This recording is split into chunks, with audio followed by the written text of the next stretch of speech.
Hey everybody, Eep here. I haven't done a video in a very long time. And I know scanning is one of those things that people tend to have a very difficult time with. So, I decided today would be a fantastic evening to create this video. This video is going to be EVE Academy 303. It's on scanning. I don't know how long this is going to be, as this is before YouTube and before editing, and it might be a tad bit long, and if it is, I'm sorry. Just a disclaimer, I am not the pro at scanning. I'm decent at scanning. I know how to do it, but I don't know every single little tiny ins and out, and I definitely don't have perfect scanning skills. But basically, I'm just going to go over kind of what you need to know to get started in scanning. What I have here is an anathema. It's the Tech 2 Amarian frigate of the Magnate class. Both the Magnate and this anathema, whatever you want to call it, I've been told is both ways, they both have a bonus towards scanning strength of your probes. That's a good thing.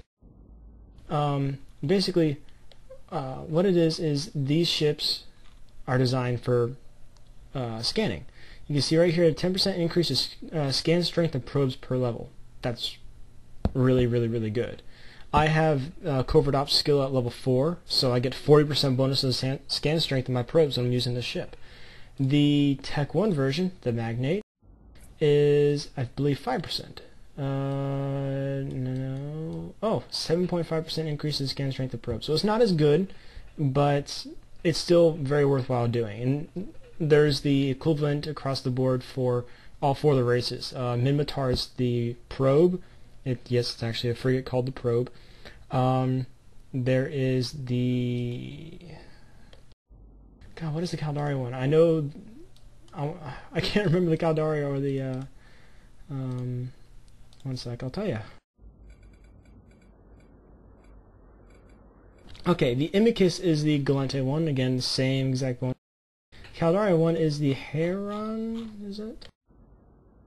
Yes, the Heron. So, again, same exact bonuses, and just for the sake of showing it.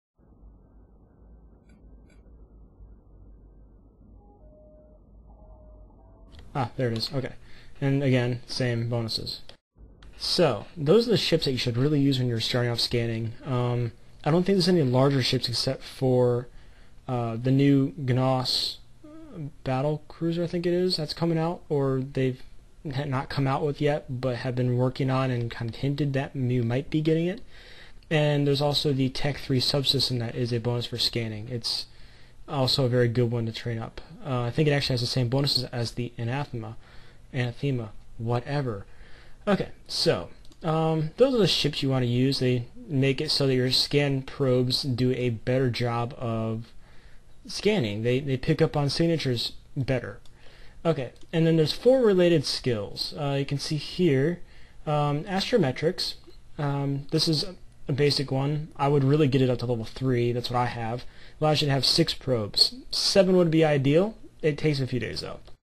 It's worth it, but I just haven't put the time in. 1 additional probe in space per level. So when you don't have this skill trained adult, you can only use 3. You need to have 4 to scan something to 100% in order to warp to it, like wormholes, grav sites, all that stuff. So you should get this level 1 if you're going to do any scanning at all. And then definitely get up to level 3 if you're going to do any decent amount of scanning at all. There's also 3 related skills to it. There is astrometric range finding, which 10% increase of scan probe strength per level. Basically the same bonus that you get from the frigate. Astrometric acquisition, 10% bonus to the scan probe strength time. Oh, I'm sorry, 10% reduction in the scan probe scan time per level. That's a very good one because when you scan, you don't have this trained up at all. It's it's 10 seconds for it to scan. With this at level 3, it's only 6 seconds, I think it is, for me to scan. 6 or 6.5 or something like that. And then the last one, of which I don't have, because I don't have Astrometrics 4, is this. Reduces maximum scan deviation by 10% per level. This is a big one, because when you're scanning, you'll notice that your scan signatures jump around as you're trying to narrow them down. They'll jump around, not a whole lot, but they will jump around. So when you have this trained, it reduces that amount of jumping that the signatures do by 10% per level. So level 4 of this skill, it makes it 40% easier to not have to move your probes around all the time and reposition. That's really good. Okay, so scan strengths. You've seen that a few times already, and I'll tell you what that is. If I can... This will work. I'm using Sister's Core probe scanners for this. They have a better amount of scan strength. They're much more expensive as well, but this core scanner probe is what you're generally going to be using. There's combat scanner probes and deep space scanner probes. I've never used deep space, but I have used combat. Combat does basically the same thing. They have a slightly less scan strength, but they can also scan down ships, POSs, drones, all that stuff. I don't know if they can scan down wrecks. I want to say they can't, but they might be able to. But the core scanner probe is probably your best choice, even over the combat scanners for doing regular scanning. Base AU scan range, that's your minimum. It's 0.25 AU, so you can really get in close. Base sensor strength is 40 points. Base maximum deviation is 0.125 AU.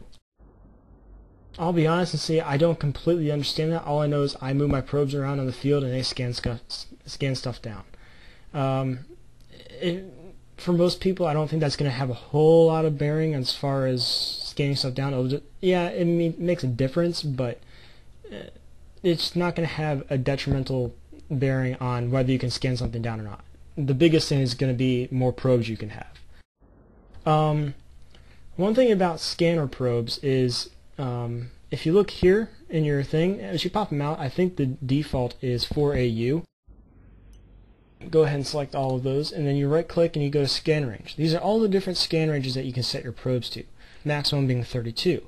Problem is though, you can't scan something down to 100% at 32 AU because you have a certain amount of that sensor strength.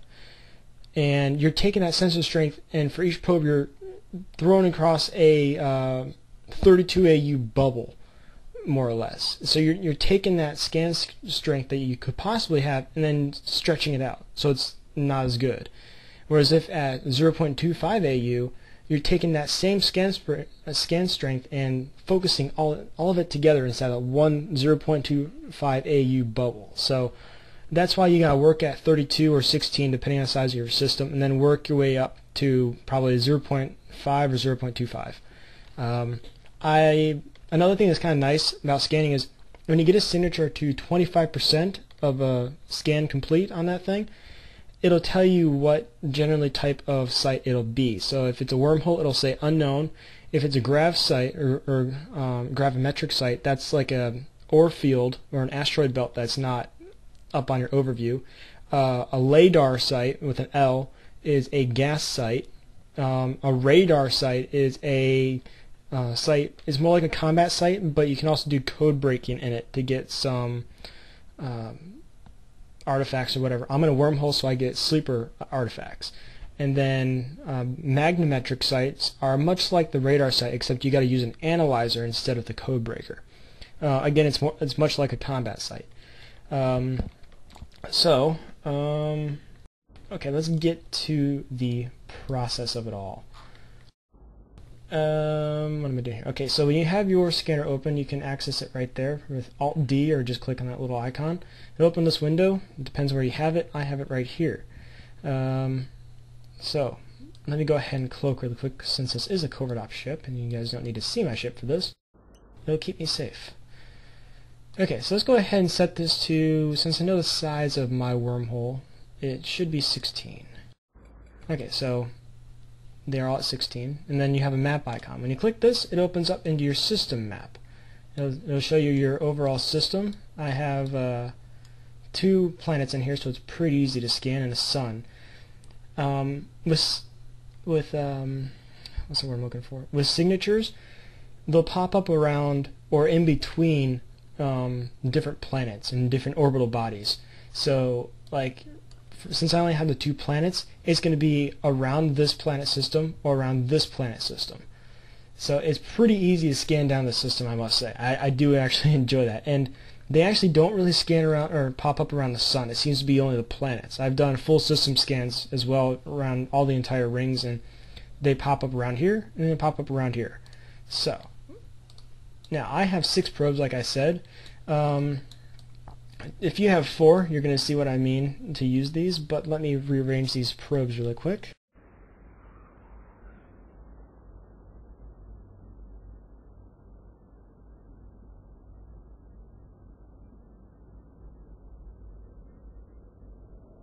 Okay, so if you have 4, that's going to kind of have that's going to be how you kind of set up your positions of your probes, less this center probe right there.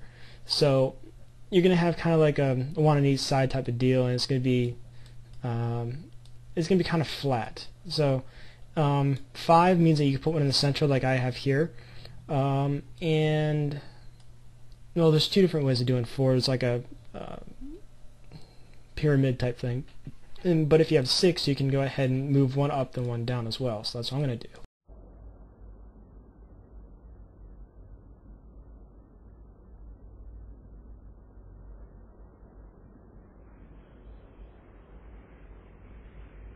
That's actually a terrible job. I zoomed out. Well, give me 1 sec.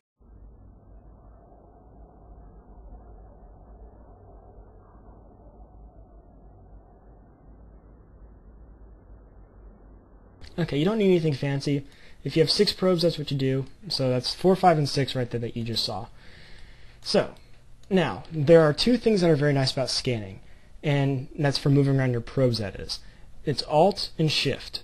Alt, which is actually my hotkey, zooms them in and out and keeps their formation like that. So I want to zoom these out, and I want to get the central bubble, kind of an idea of what's around there. So for the sake of doing this, I'm going to go ahead and use Shift to bring all my probes over to this planet. So all you got to do is hold down Shift, and it'll move them all as a group and keep the size and the formation.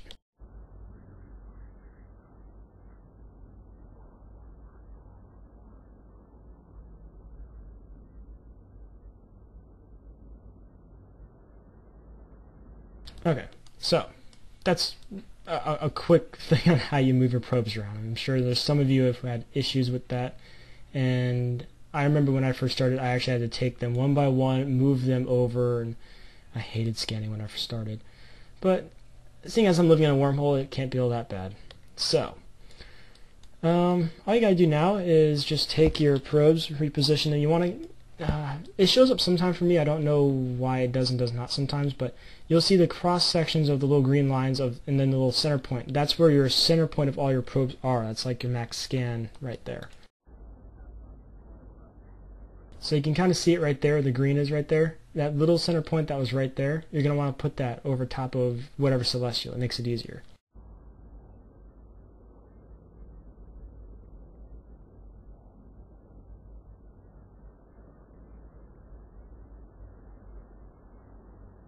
Okay, I think that's good enough. Then just analyze. You can create different filters here. I have a whole bunch of different stuff set up. Wormhole's one was actually kind of a failed attempt. It actually screwed me up more than anything else. But all cosmic SIGs are like anything like gravimetric, LADAR, magnemetric, unknown, and radar. And then I have one for just ships, and then show all and all that good stuff. Okay, so I already have 1 to 100% here. That is one of those type of sites where you don't even have to have probes to scan out, and it just so happens to be inside the bubble of my probes. So even though I probably did get a fairly decent scan on that thing, I don't actually need to have that there. And I don't actually recognize this scan, so I'm going to actually scan down ZZP TAC 924. Okay, so when you have something you don't want, you can just right click on it and ignore result. That'll take it off the list, and make sure that's the only one selected. The green ones are the selected items. So we're going to go for ZZP.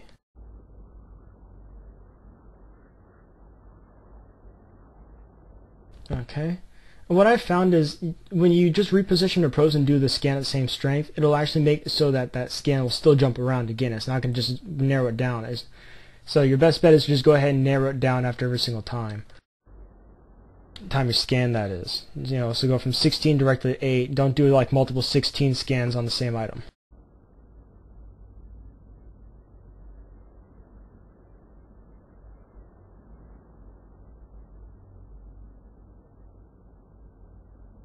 That's another thing. When you are moving around, the same Alt and Shift things apply, but on the sides of the box, you can actually click on the side of the box and it'll move it on that entire plane, up and down, left and right. So that can actually make it a little bit easier, or it can actually kind of screw you up a little bit. So just be careful with that. I tend to use the arrows. It's more defined for me. I can kind of put things on a straight 90 degree grid. That's easier for me. So let's just go ahead and knock these all down to 8. And let's narrow these in a little bit to get that bubble nice and close. And let's do another scan. You'll notice that when my scan pops up, it's like 6.5 to 6 seconds or whatever it is. Okay, it's 7 seconds. It's better than 10. It's 3 seconds. You don't have to sit there and wait, because 3 seconds when you're waiting for something, that's like 20 minutes.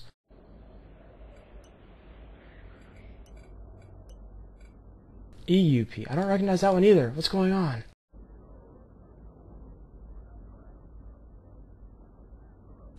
Okay.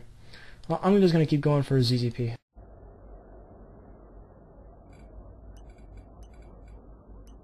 I'm going to go ahead and ignore these.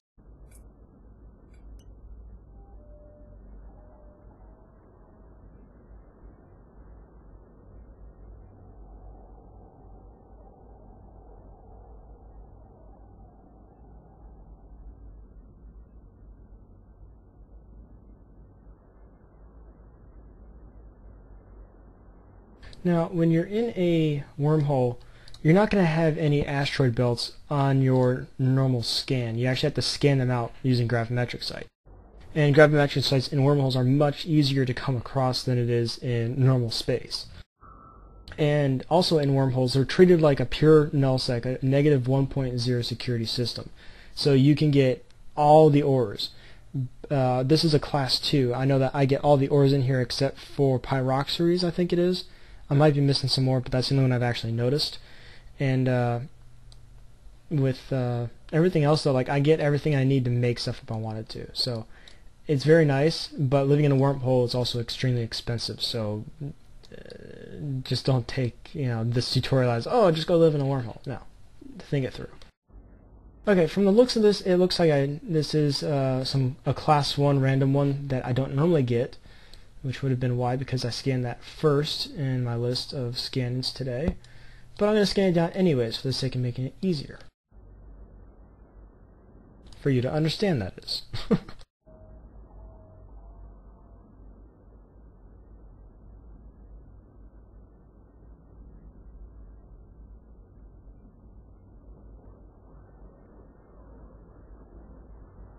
You gotta spin your screen around a little bit, just kind of get an idea to make sure it's in the center. You can see it's a little bit off center, but it's good enough. So again, let's knock these down to 2 AU. If you right click in space, it'll actually drag your screen around so you can actually reposition where your camera is centrally located. Or you just double click on something like your probe and it'll automatically center on it. Sometimes you can, sometimes you cannot click on the signatures, but in this case I can, so I'm going to do that. It's easier.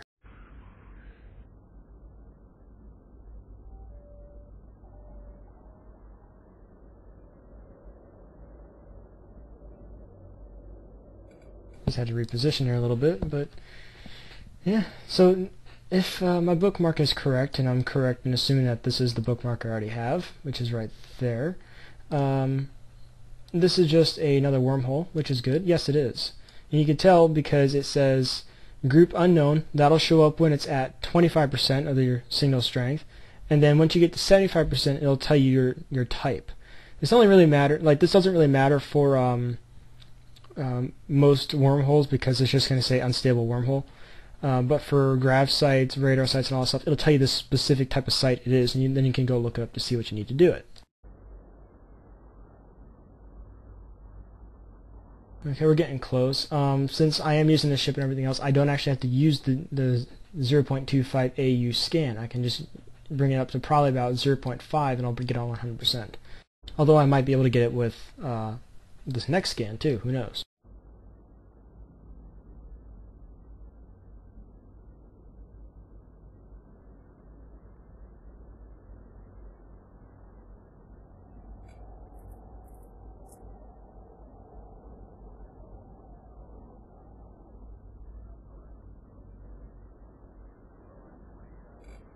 Okay. You don't want to have your probes completely like just a solid ball. You want to get them around an object, because then if you have all your probes like right here, you're gonna get like all your probes looking at it from like that one direction. It's gonna be very hard for them to get up, and triangulate a position on it. So if you put all your probes like what I have around it, it's very easy for them to triangulate the position of that wormhole. And yeah, I was able to get this to 100%. So from here, once you get it to 100%, you can either warp to it, warp to within, save a location. That way you can come back in a different ship, or you can just ignore this result. I'm going to go ahead and warp to it at 100 or at 0. You can press F10 to get out of this view, and when you are in this view, you just open up your map control panel and you click on star map, and that'll bring you up back to the normal map. But I'm not really using that since it's a wormhole, and that doesn't matter. You can just press F10 to close that out and show your ship. Make sure you always recall your probes when you're done using them. They also do have an expiry time, so keep that in mind. You don't need to be decloaked to recover them, and if you do jump out of a system or dock while your probes are out, you can click reconnect to lost probes, and it'll reconnect you to those probes, and you can just recall them. Okay, so here we have a wormhole. It should be into, this is the K162. A K162 wormhole is an exit wormhole. It's always the generic exit wormhole, which means that on the other side, if I jump through, you will see, go ahead and enter the wormhole. You'll see that it's actually like a certain number, and from that side I'll show you kind of how to determine what a wormhole is just from the wormhole without going into it.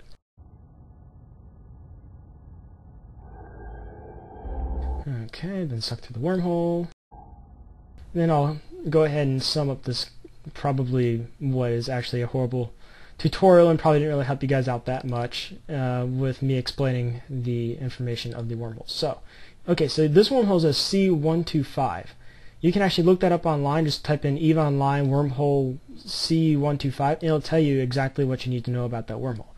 This is not a very specific wormhole. This is a generic code name given to this type of wormhole.